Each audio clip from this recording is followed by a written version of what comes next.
God bless you. This teaching segment profiles the millennium and the millennial reign of Jesus Christ. The millennium and millennial reign of Jesus Christ are referenced in Scripture more than 2,000 times, yet it is a subject that is rarely preached or taught on in churches today. Many view Revelation 20 as the principal, if not the sole, reference to the millennium in the Bible. However, there are more references to the millennium in the Old Testament than in the New Testament. Scholars note that there are more than 1,800 references to the millennium in the Old Testament and more than 300 in the New Testament. 85% of the books in the New Testament reference the millennium. The millennium and the millennial reign of Christ are subjects that concern the future of the earth and every believer in Jesus Christ. It's a subject that we should know and know well. Before I profile some of the happenings associated with the millennium, let me briefly profile the three primary millennial views, or schools of thought. Let me begin by saying that I and the I Am a Watchman ministry team hold a premillennial position. The premillennial position holds that Jesus will return at the end of Daniel's 70th week, or the 7-year tribulation period, and will reign on earth for 1,000 years. This 1,000-year period is known as the millennial reign of Christ. The primary subjects of his kingdom will be the surviving remnant of the world that comes to faith during the tribulation period. During this time, Satan is bound, and peace and prosperity return to the earth. The second primary millennial view is called amillennialism. Amillennialists hold that there will be no millennial reign of Jesus Christ. In general, the amillennial view is that the kingdom of Christ began with his first coming, his birth, and will continue until his second coming, which will be his glorious appearing at the end of the 7-year tribulation period. This view holds that there will not be a 1,000-year millennial kingdom on earth, and favors a rather allegorical system of interpretation to interpret the prophetic events noted in the book of Revelation. For example, the material in the Olivet Discourse in Matthew 24 and 25 and the greater part of the book of Revelation is thought to point symbolically to past historical events.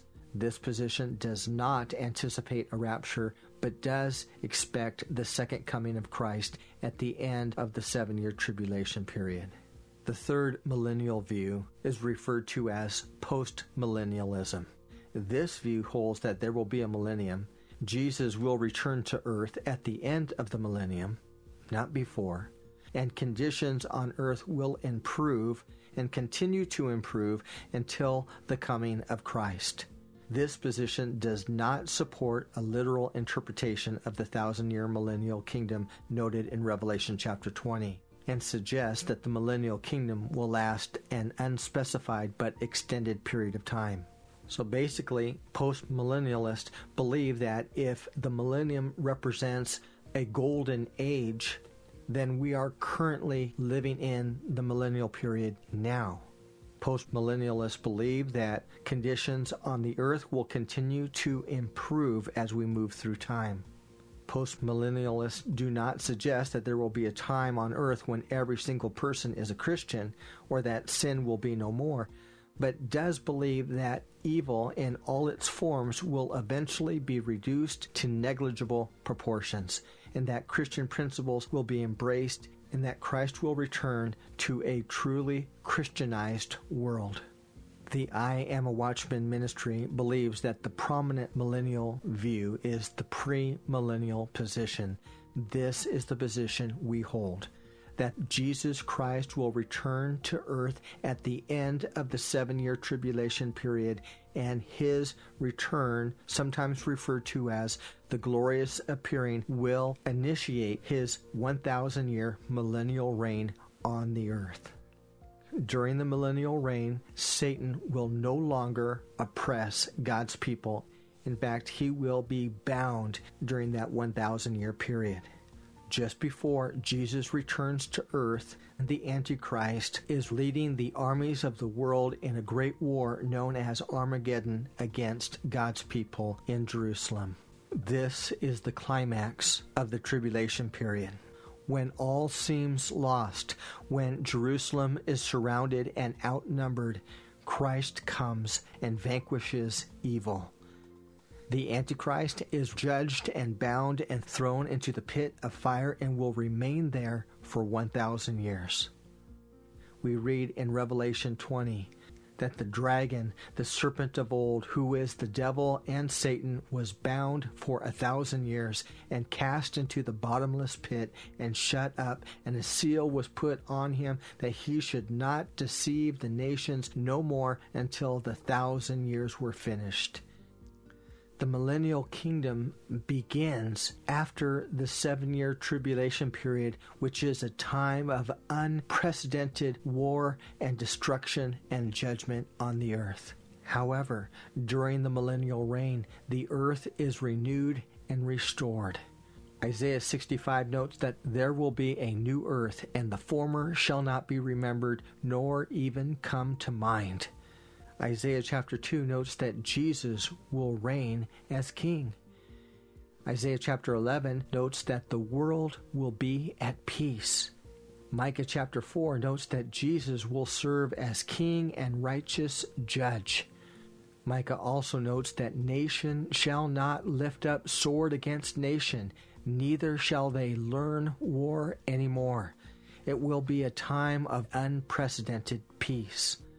The prophet Jeremiah in chapter 23 said it this way, "Behold, the days come, saith the Lord, that I will raise up unto David a righteous branch, and a king shall reign and prosper, and execute judgment and justice in the earth.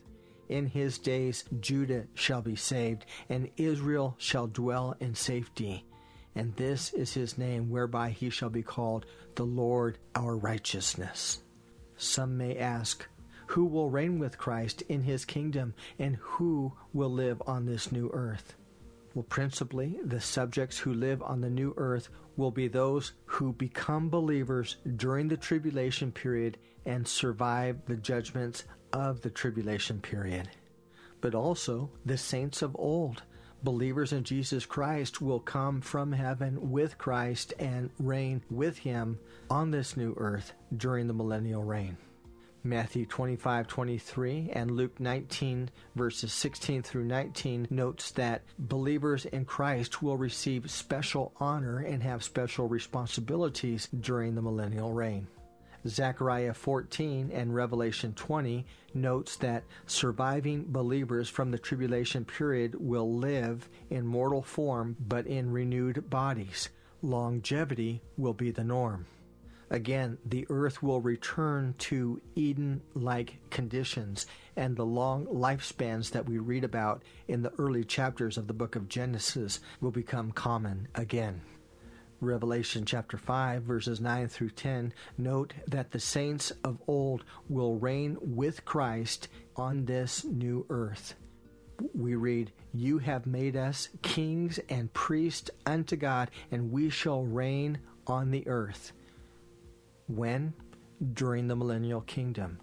Reign with who? With Jesus Christ as king. Daniel 7, verses 18 through 27 notes that believers will possess the kingdom. Job chapter 36, verse 7 notes that believers will lead with Christ as their king. Isaiah chapter 60, verse 17, and Psalm 149 notes that believers will serve as judges, officers, and leaders. Psalm 37, verses 29 through 31, and Jeremiah chapter 3, verse 15 notes that believers will be teachers, teachers of truth. Revelation 20, verse 6 notes that they shall be priests of God and Christ, and shall reign with him for 1,000 years. Believers, present and future, will reign with Christ in positions of honor during the millennial reign of Jesus Christ. During the millennial kingdom, the borders of Israel will expand. The land covenant noted in Deuteronomy chapter 30, the great expansion of the borders of Israel will take place. These borders are profiled in the book of Genesis, chapter 15, in Numbers 34 and Deuteronomy chapter 30, and in Ezekiel chapter 47. The expanded borders of Israel are very specific and encompass much of present-day Saudi Arabia, Jordan, Egypt, Turkey, and Iraq. During the millennial reign, all covenants will be fulfilled. The land covenant of Genesis 15 will be fulfilled. The borders of Israel will be expanded. The kingship covenant given in the days of King David, 2 Samuel chapter 7, will be fulfilled by Jesus Christ, who will reign as king of this earth. The peace and kingship covenant affirmed by the prophet Ezekiel in chapter 36, "You shall dwell in the land that I give to your fathers. You shall be my people, and I will be your God." That covenant will be fulfilled by Jesus Christ during the millennial reign. During the millennial kingdom, life on earth will be different. Animals will be docile. Isaiah chapter 65 notes that the wolf and the lamb shall feed together. The lion shall eat straw like the ox. They shall not hurt nor destroy. There will be peaceful coexistence between the nations and in the animal kingdom. In Isaiah 11 we read, "The wolf shall dwell with the lamb. The leopard will lie down with the kid, the calf with the young lion, and the fatling together. And a little child shall lead them." The child that will lead them is a reference to Jesus Christ. In Isaiah, we read that not only will there no longer be war, but there will be no weapons. Micah 4 verse 3 notes that no war or battle strategies will be taught. In addition to there being a peaceful coexistence between the nations and docile animals, there will also be longevity. Isaiah 65 notes, "No more shall an infant live but a few days, nor an old man who has not fulfilled his days." Isaiah 65 notes that if a child dies at 100 years old, it will be unusual or rare. Longevity, great longevity, shall be the norm. In many ways, the world will revert to Eden-like conditions. During the millennial reign of Christ, the geography and topography of the earth will be different. Isaiah 65 notes, "I create new heavens, I will create a new earth," and notes that Jerusalem will be a place of rejoicing, and the voice of weeping shall no longer be heard. Revelation chapter 16 notes that there will be a great earthquake right before the coming of Jesus Christ and the beginning of the millennial kingdom.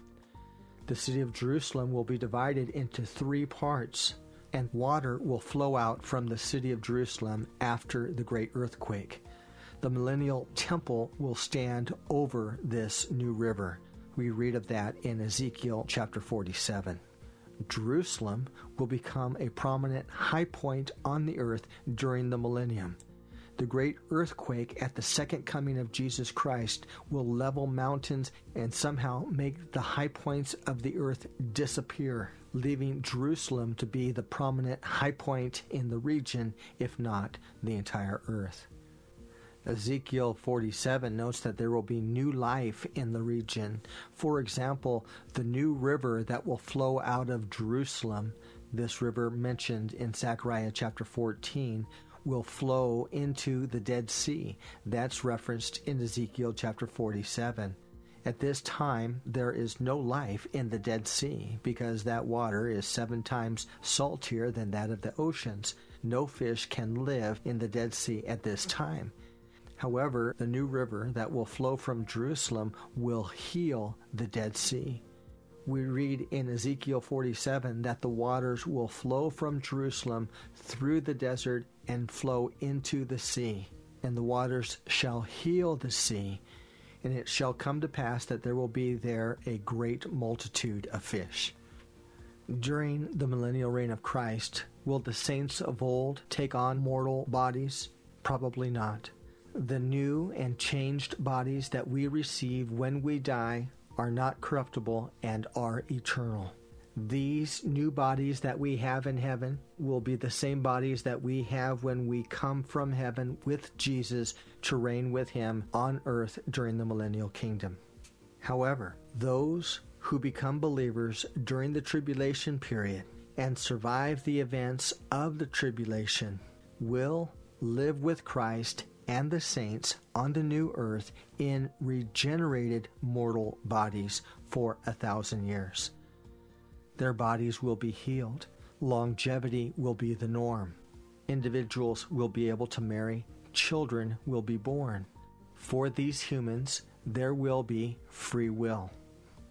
Satan will be bound, but because there is free will, and because humans are prone to rebellion, in time there will be a significant number of people on the earth who refuse to follow and honor Jesus Christ.